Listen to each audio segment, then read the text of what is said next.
Welcome to the very first edition of the NEC Football Chop Shop. I'm Ralph Ventre, alongside Rick Serritella of NFL Draft Bible. We have a new NEC front row feature for our football fans this season.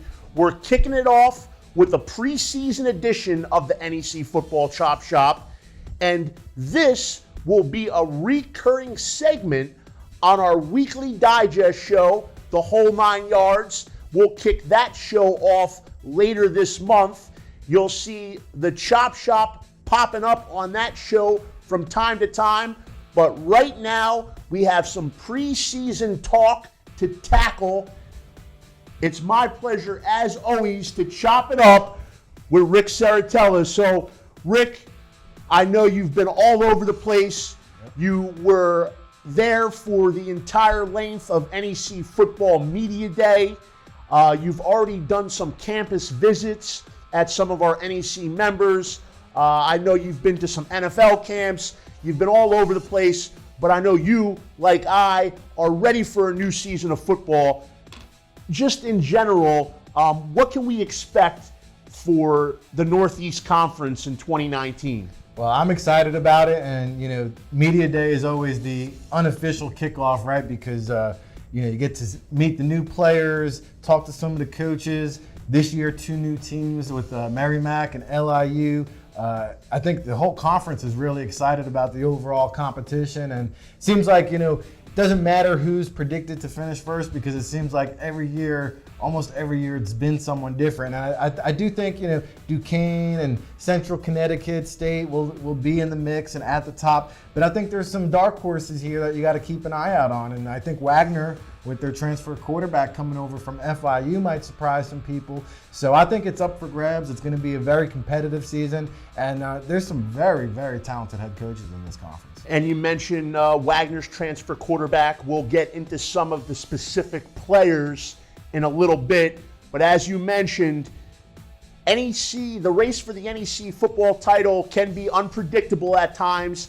Sacred Heart was a co-champion last year with Duquesne. Obviously, Duquesne won the head-to-head battle, but they both finished 5-1, and Sacred Heart was a team that was picked toward the bottom of the preseason poll. I remember as far back as 2012, Wagner had what was arguably the best team, wound up being arguably the best team in Northeast Conference history. They were picked next to last in the preseason poll. They started the season 0-3, but they won 9 in a row.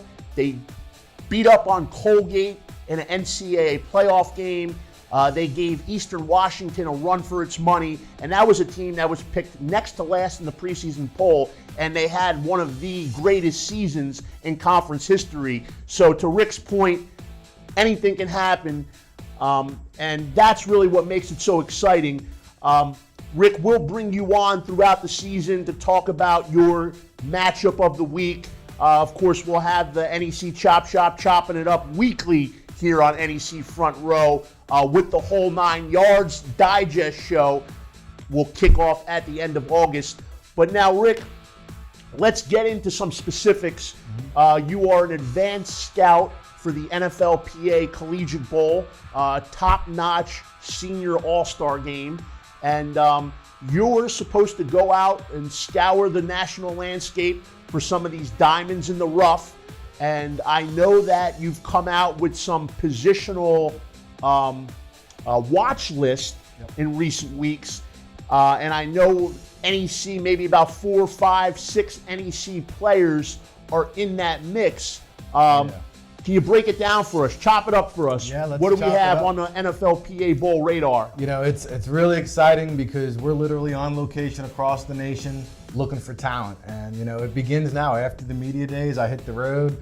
I start going to some of these college campuses.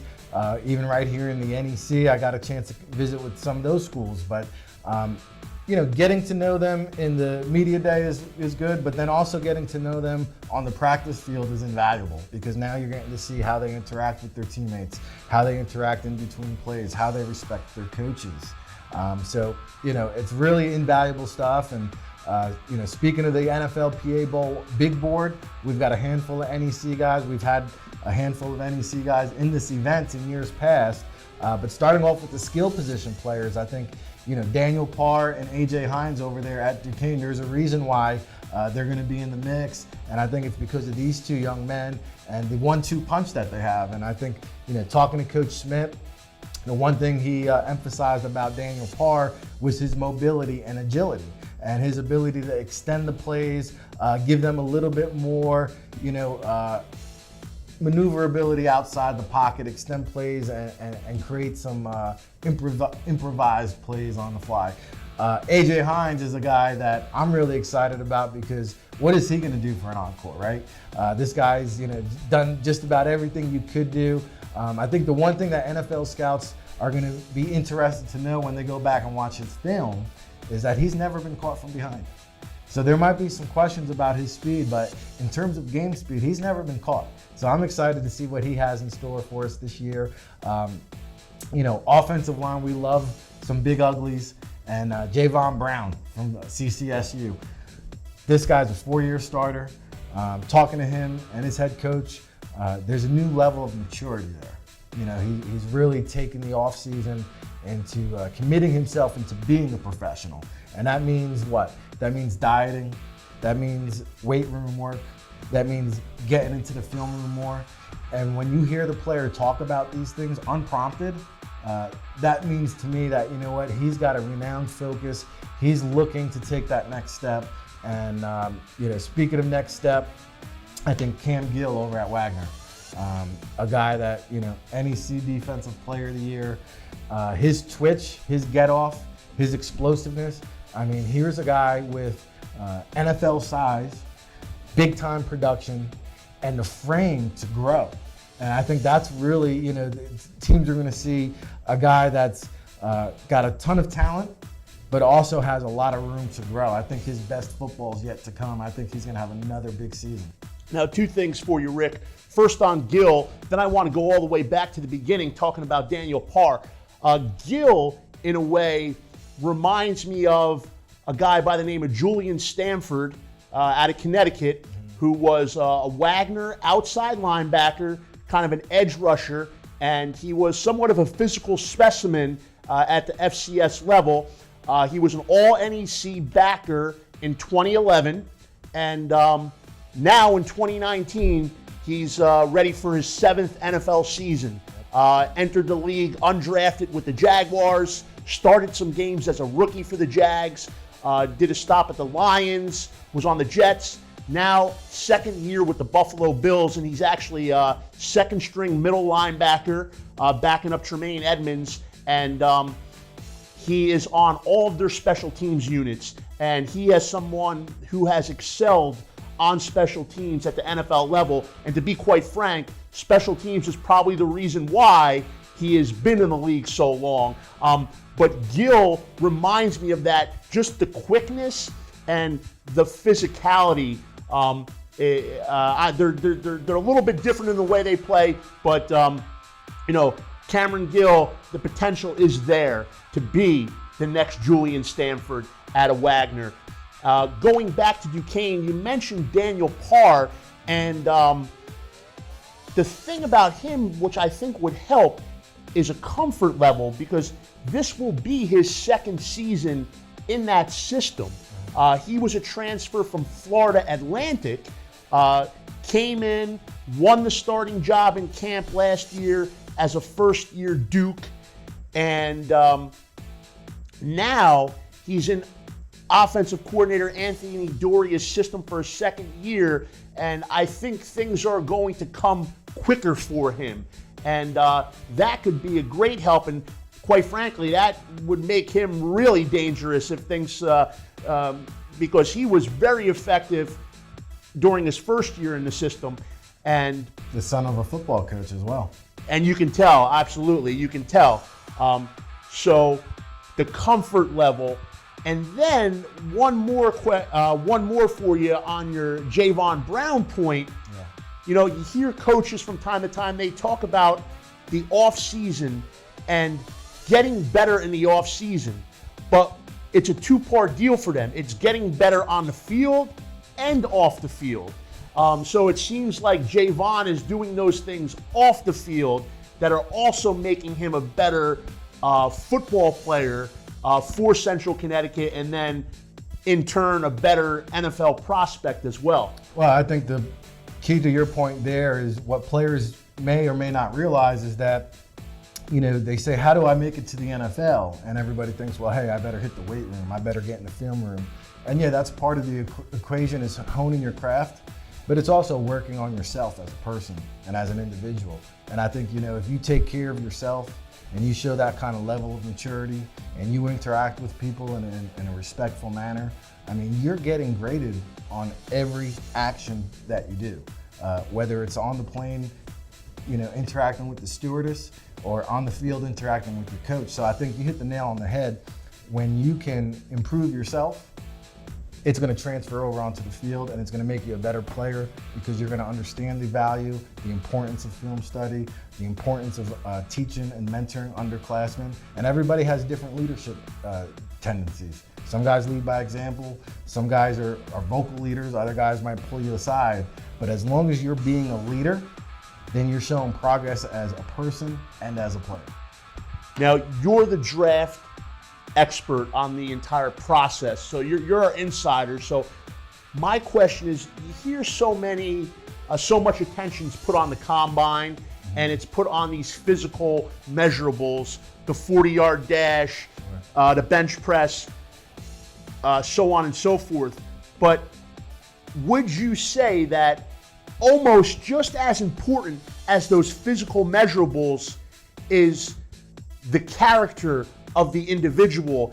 And it seems to me that teams with those pre-draft meetings with players, they try to do everything they can to reveal or unveil this individual's true character and how this individual may react in a situation that's uncomfortable or dangerous. And does that really play into a prospect's draft grade? Yeah, no doubt about it. And I think at the end of the day, to your point, your film is still your resume. That's a big part of it.